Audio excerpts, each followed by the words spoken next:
What's good? I did this challenge in the 2020 to 2021 NBA season, and I challenged myself to do it again as the 2021 to 2022 NBA season is nearing its end. I have to create a 10-man rotation of NBA players who combine to score less than 100 points per game.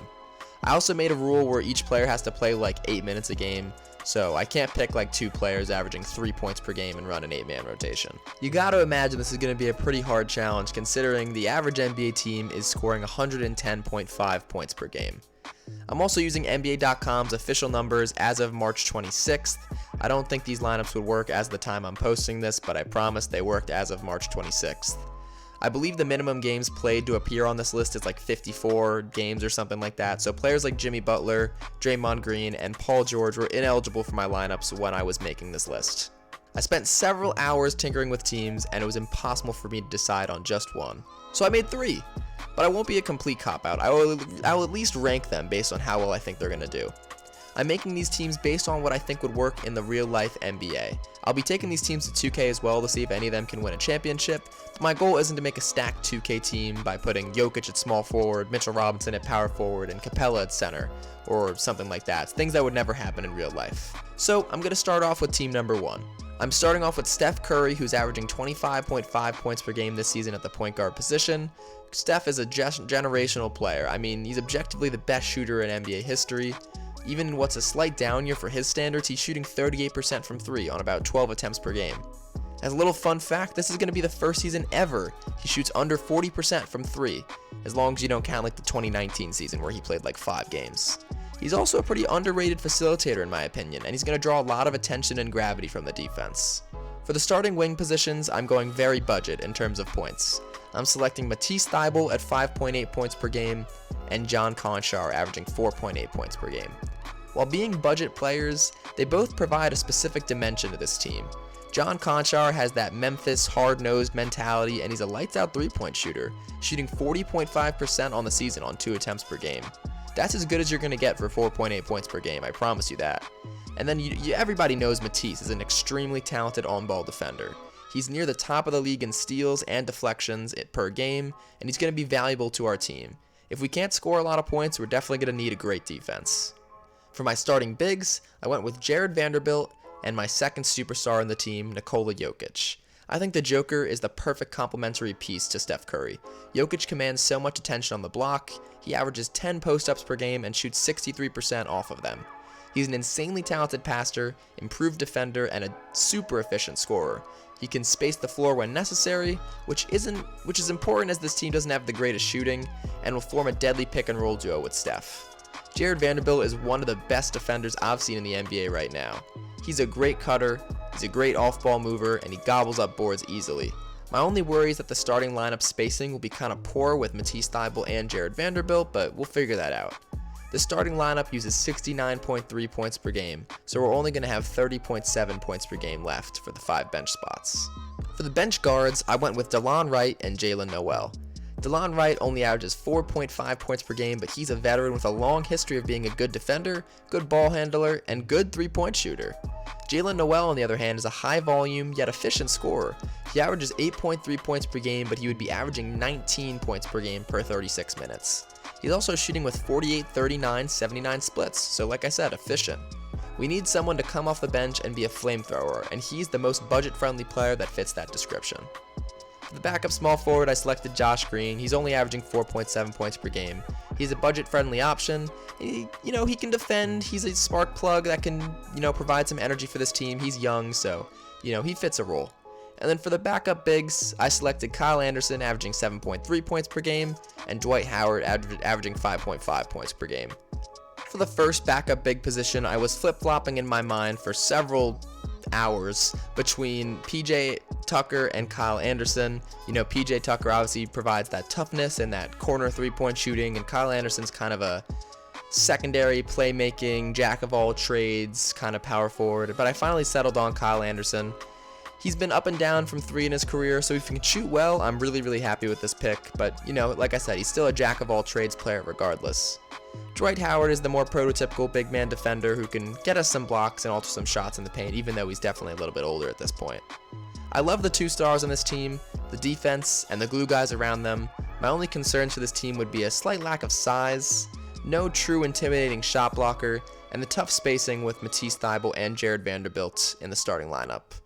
But you can switch out Kyle Anderson and Vanderbilt at the 4 position, and you can switch out Jalen Noel with Matisse Thybulle if you need some more offense in closing lineups, so I think that they can make it work. Also, keep in mind, I said that was my first team, but it's not actually like the team I'm ranking first. I'm just going through the 3 teams first, and I'll rank them afterwards. Anyway, for team number 2, I made a team with a clear first star and a really good complementary second star, and they definitely have some better role players than the first team did. For my starting guards, I went with Chris Paul, the point god, and once again John Conchar. They were averaging 15 points per game and 4.8 points per game respectively. Chris Paul is just a winner, man. I mean, with the Suns, he just set a franchise win record with a fourth different franchise. Chris Paul is definitely showing signs of age, but he's still an elite passer, gritty defender, and a tough shot maker when necessary. And then same as last time, John Conchar is just a great shooter, good defender. My small forward is another Phoenix Suns player, Mikal Bridges, averaging 14.3 points per game. Crazy thing is he's somehow eligible as a guard for the all-defensive teams, but he's going to be my small forward because that's what he plays more often than not. He's a well-built and amazing on-ball defender, he can space the floor, and he's even developing some shot-creating capabilities. He's the perfect 3-and-D wing.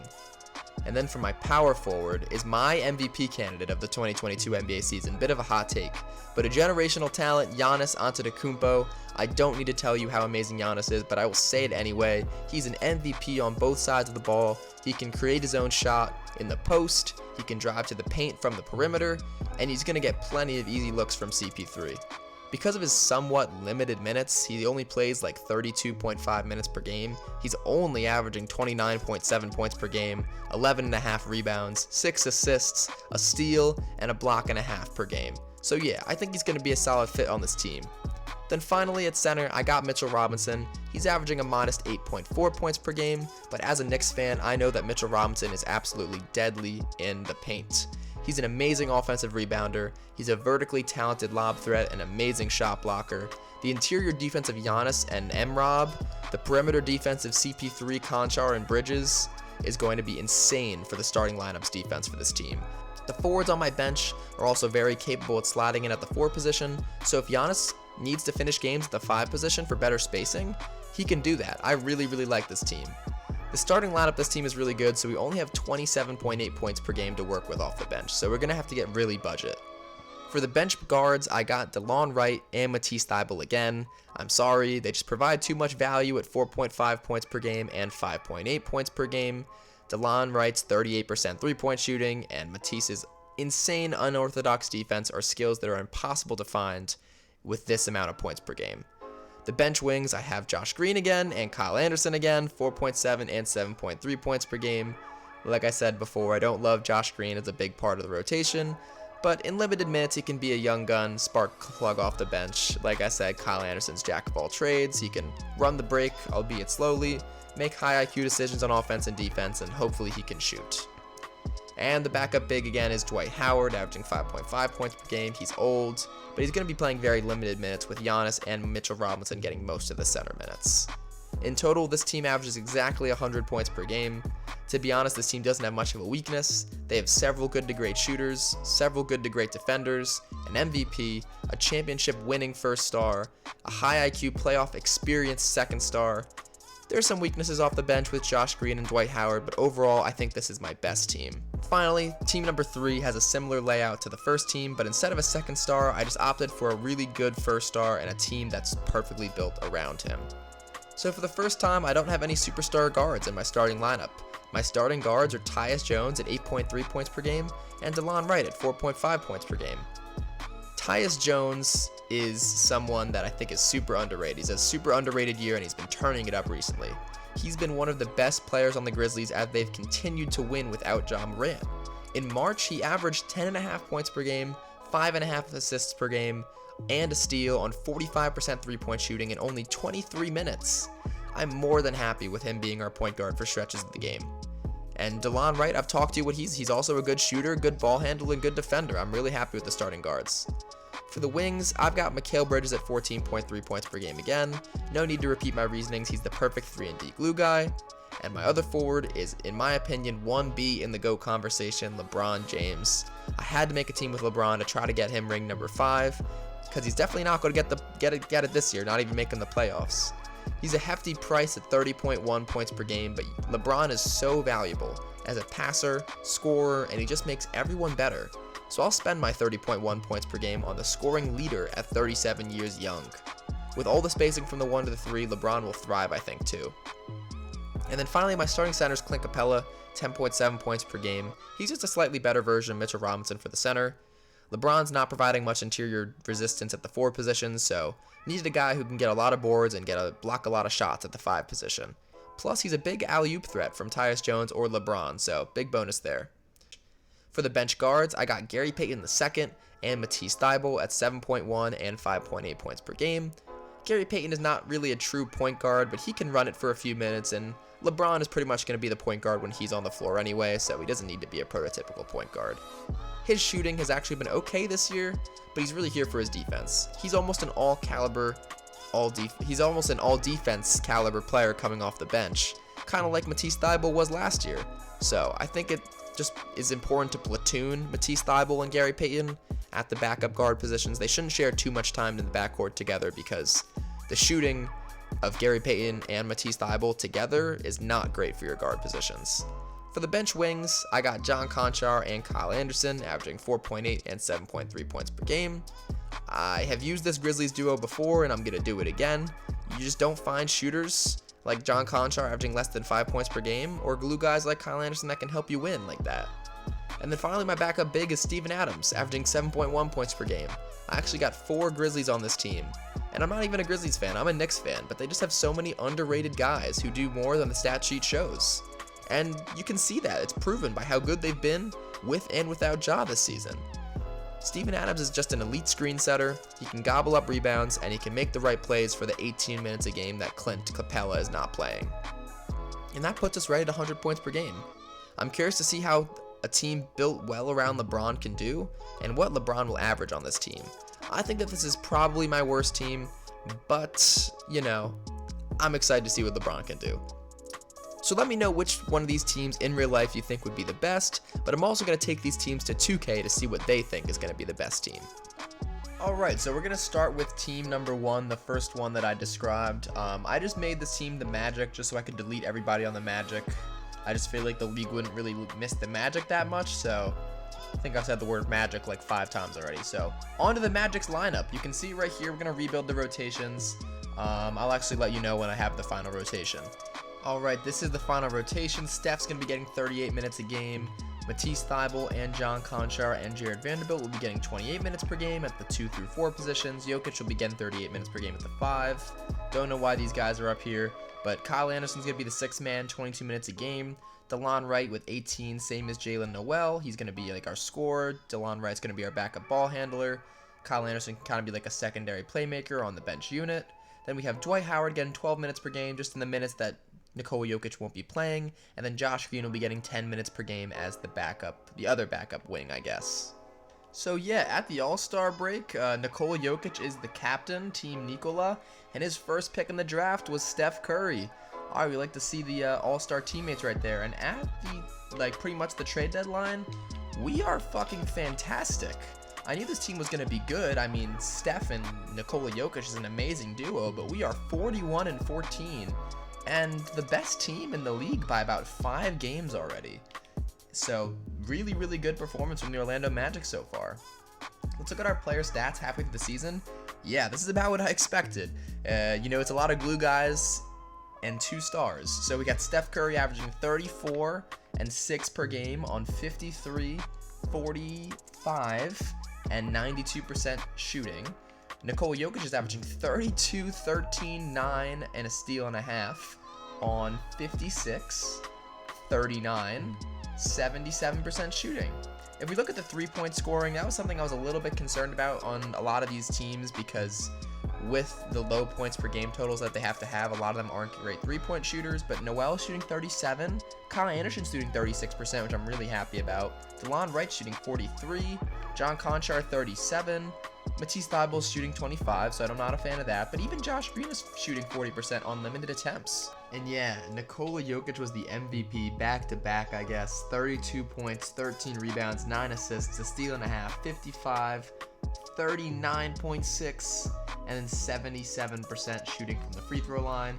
Rookie of the year was Cade. Sixth man of the year is Ben Simmons in Brooklyn. I guess they have him playing behind Kevin Durant. That's funny.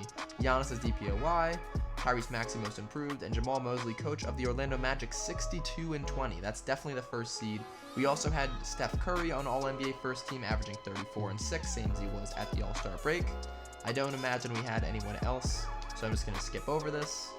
We had the second and third leading scorers in the league, so like I said, I am very much liking our chances to win this championship right here. So we're just going to simulate the playoffs and see how it goes. You know, this isn't a rebuild or anything, so there's not really that much I can do to change the rotations. We end up winning the first round series in 5. As you can see, 2K simulation speeds are really slow, but we end up probably getting out of the second round. We get out of the second round in a 4-game sweep. We went down 2-0 against the 7-seeded Miami Heat. I mean, they have a good team. Kyle Lowry, Hero, Butler, PJ Tucker, and Bam Adebayo. Let's see if we simulate this game. We go down 3-1, so maybe this isn't our series. It's hard to come back from a 3-1 series deficit, but we'll simulate game by game for the rest of this series. We end up losing in the conference finals to the 7 seed, a play-in team in 5 games. And let's see if they end up winning the NBA Finals. It's going to be the Pelicans and the Heat, 2-2 series. And the Heat end up winning in 7. Jimmy Butler's your Finals MVP. So we fall short in the first team. We made it to the conference finals where we lost in 5 games. So here we have the second team, the 2021 NBA Finals crossover, if you will. Chris Paul, Mikal Bridges, and Giannis Antetokounmpo. The other starters are John Conchar for that spacing and Mitchell Robinson for that good interior defense, lob threat, rebounding, etc.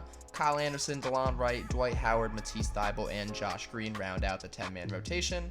We are going to simulate to around the trade deadline once again, and we'll see the player stats and where we are in the standings. Once again, we have one of our players leading one of the All-Star teams, Team Giannis Antetokounmpo, 6-time All-Star. He is there, and is Chris Paul there as well? Chris Paul's on the opposing team, but he's also an All-Star 12 times for him. We can take a quick look at the team stats and our standings. We are 46-9, 2.5 games ahead of the ever so omnipotent Brooklyn Nets. Way better than any of the teams in the Western Conference.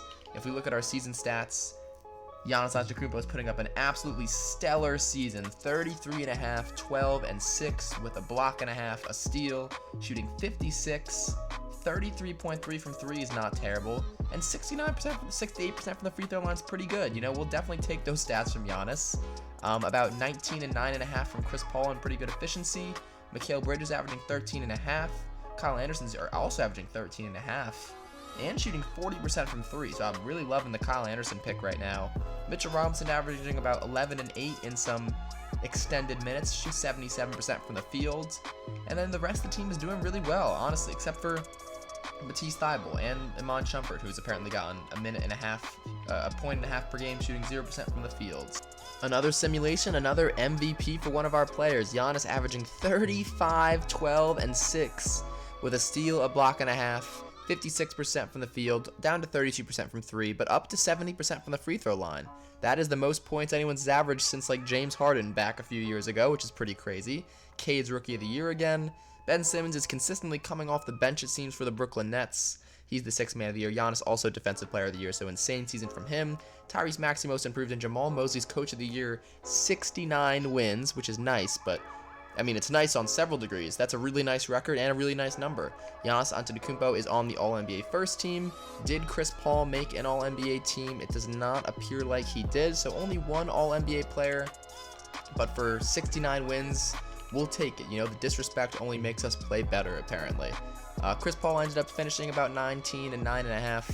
Here are the rest of the stats. You know, we had a lot of guys in double figures. DeLon Wright even got into double figures. I really like the DeLon Wright pickup. He's averaging 4.5 points per game in real life, but he's so valuable, in my opinion, in real life and in 2K, it appears. So we're going against the Boston Celtics in the first round. We are the 1 seed. We had 69 wins on the season, so we should hypothetically roll through most of these teams. We're up 3-1 in the first round.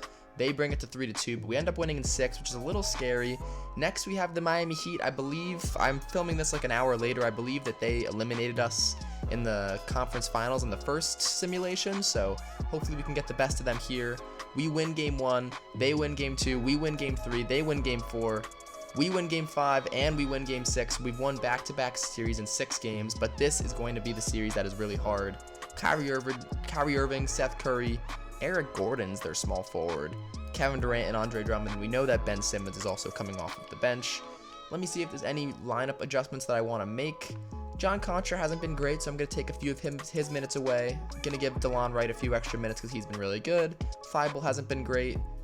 Josh Green can get 2 less minutes. We'll give 24 to Kyle Anderson, and then we'll give 38 to Giannis and Chris Paul. So let's go and try to win this series right here, make it to the finals. We win game 1, we win game 2, they win game 3. They've won 2 in a row, they've won 3 in a row. Let's simulate it with Simcast. You know, I think this is our best chance to win in NBA Finals. So we are on the road here. Brooklyn, it's a really close game.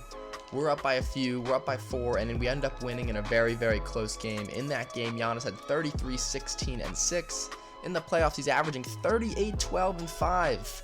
We need to get this man a second championship, back-to-back championships. Chris Paul's averaging 18 and 9.5 in the playoffs as well. So now we have game 7, home court in Orlando. Let's see what happens. They have a huge second quarter. Can we bring it back? It's going to be another really close game, but it looks like, oh my God, they made a huge run at the end of that fourth quarter, but we win by 3 points, and we're in the NBA Finals. Mikal Bridges with 30, Giannis also with 30, and we have the Denver Nuggets in the NBA Finals. Jamal Murray, Will Barton, MPJ, Aaron Gordon, and someone from our previous simulation, Nikola Jokic. Let's see if we can get the best of them. We're up 1-0, we're up 2-0, we're up 3-0, and we sweep the NBA Finals after coming back from down 3-2 in the conference finals. Giannis had 34, 13, and 6 with 2.5 blocks in the NBA Finals, and he is the back-to-back Finals MVP. So we did end up winning a championship with the team that I thought was going to be the best. And then finally, here is our last team. Tyus Jones at the point guard, DeLon Wright at the 2, Mikal Bridges at the 3, LeBron at the 4, and Clint Capela at the 5. Kyle Anderson, Steven Adams, Gary Payton II, Matisse Thybulle, and John Conchar are at the rotation. We are pretty much just going to simulate once again to the trade deadline, see what's going on, not like we're actually going to make any changes. And for the third straight simulation, one of our players is the All-Star captain, this time LeBron James, his 18th time in the All-Star game. Obviously, we're not going to have any other All-Stars, but we'll check to see really quickly how we're doing. We're 36 and 19, so still the second team in the conference, but this team I expected to be a little bit worse than the other two, but I mostly wanted to do this just to see how crazy LeBron's stats would be. So let's see what LeBron is averaging. He's averaging, okay, I mean, that's honestly not that crazy, 37 and 7. I mean, that's really good, but honestly, Giannis and Jokic put up better stat lines than that. He's shooting 53% from the field, 38% from 3, and 77% from the line. I guess looking at the other players' stats, Clint Capela is averaging 15 and 12.5. Tyus Jones is averaging 13 and 7. DeLon Wright's averaging 12 and 6. Well-balanced scoring all the way around, if I'm being honest, but just not enough star power on this team, I don't think, to win a championship. We are the 2 seed, though, so anything can happen. So, Luka averaged 41, 11, and 8.5, so he was the MVP. I don't know why everyone's averaging such crazy numbers. Cade, Ben Simmons Ben Simmons is the 6th man of the year once again. Giannis DPOY, Maxey most improved, Steve Nash coach of the year, 59 and 23. So we were 3 games worse than them. LeBron James was obviously an all-NBA first-team member, averaging 29, 7, and 7. You know, Luka averaged 41, which is pretty crazy. Did anyone else average some crazy points numbers? No, it was just Luka. He looks like 10 points per game higher than literally anyone else in the league. Hello? League leaders. Yep, he was 10 points per game higher than second place Donovan Mitchell. That's pretty crazy. All right, well, let's simulate the play-in. We are the 2nd seed in the Eastern Conference. We have the Hawks, but the Hawks without Clint Capela and also DeLon Wright. So we have 2 of their players in our starting lineup, so we should have the advantage here. We are up 2-0 in the series. We're up 3-0 in the series, and we get out of the first round. Next, we have the Milwaukee Bucks. They have Giannis. They're going to be a really good team. LeBron versus Giannis. Who gets out on top? It looks like it's going to be LeBron. So he's in the conference finals against the Miami Heat. This is a team that we've lost to. Our first team lost to. Kyle Lowry, Tyler Hero, Jimmy Butler, PJ Tucker, and Bam Adebayo. Let's see if the Magic can get the best of this Florida on Florida matchup, and we're up 3-1 in the series, 3-2, 3-3. LeBron blows a 3-1 lead against the Miami Heat. There's a lot of connections in there, and there's a 1-point game in Game 7. They lost a 13-point fourth quarter lead. LeBron had 35, 5, and 4. For the playoffs, he averaged 33, 7, and 7, but not enough as the Miami Heat make it to the NBA Finals. And it is going to be the Heat versus the Grizzlies, in which the Heat are going to win, with Bam Adebayo being the Finals MVP. So we have gotten beaten by the Heat twice in the first and the third simulations to the Miami Heat with 2 different Finals MVPs. It's caught in the crossfire.